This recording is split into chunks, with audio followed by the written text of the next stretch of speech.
guys, Kevin Francisco here again from yugatech.com, and today we're gonna take a look at the OPPO F3 Plus. Now this is the company's latest selfie-centric smartphone to add to its F series of handsets.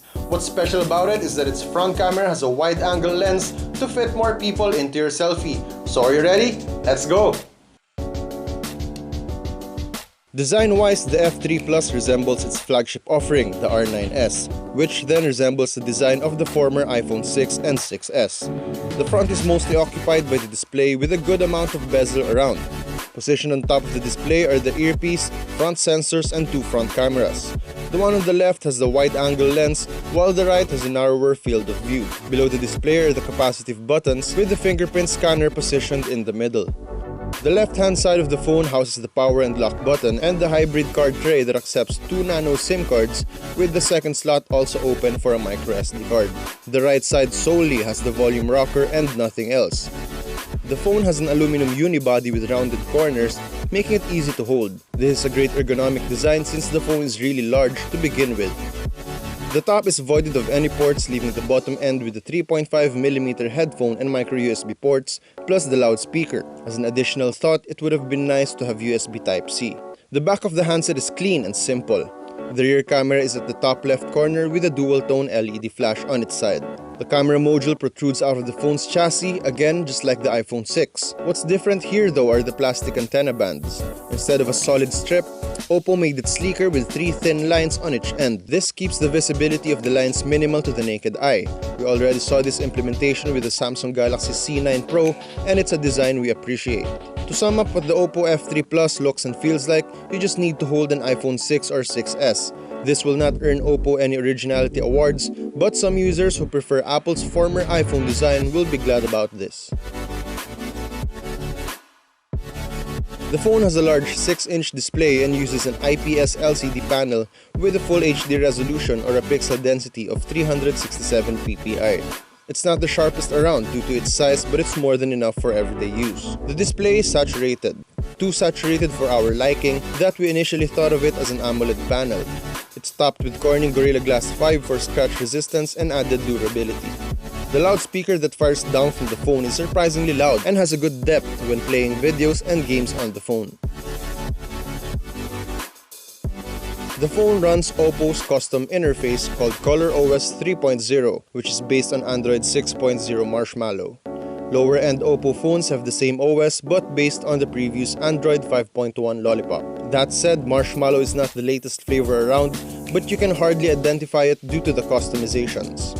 Like with the phone's physical design, OPPO took a lot of cues from Apple. If you've owned or even held an OPPO phone, you can clearly tell the UI is an iOS ripoff. While we appreciate the deep customization, we expected to see more of ColorOS on higher-end devices. Out of the box, you can easily jumpstart to a complete Android experience with Google Apps already pre-installed. A few system apps and tools plus Facebook are also present, which are always handy to have. The handset has 64GB of internal storage, in which 52.27GB is accessible to the user. Our initial boot gave us 51.35GB of free space. The shooters on OPPO phones have been one of the manufacturer's main strengths. Also, their camera launcher is fairly easy and familiar thanks again to ColorOS inspiration from Apple. This time around though, OPPO jumps onto the dual camera wagon with 2 selfie cameras, one normal and one wide angle.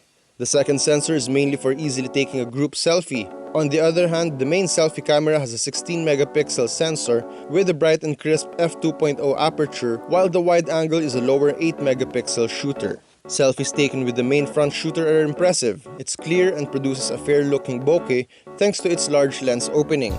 The wide angle, on the other hand, still produces quality shots with extremely wide field of view, similar to an action camera. While the front camera gets a dual setup, the rear camera receives a technical upgrade. It still has a 16-megapixel sensor but with an f1.7 aperture and dual face detection autofocus. It focuses quickly in daylight and captures sharp and pleasing stills. The color accuracy of photos are also on point and is definitely a good rear shooter. As for videos, the F3 Plus gets 4K recording. It's just too bad that there's no optical image stabilization present, which would further improve video quality. Powering the latest OPPO phone is Qualcomm's mid-range chipset, the Snapdragon 653. It's got a total of 8 cores running at a max clock speed of 1.9 GHz. Graphics are then handled by the Adreno 510 GPU, and there's also an ample 4GB of LPDDR4 RAM. It is quite an upper mid-range setup, and it shows with our usage. The phone breezes through the interface and switches from one app to another smoothly. 4GB of RAM is quite a lot of memory to exhaust, and ColorOS doesn't hinder performance or eat up memory, unlike other heavy Android skins. Gaming is something you could enjoy with the F3 Plus, especially with its large display. We were able to run quality titles in high graphics settings easily. An intensive title like NBA 2K17 is also playable in highest settings possible. Here are the benchmark scores.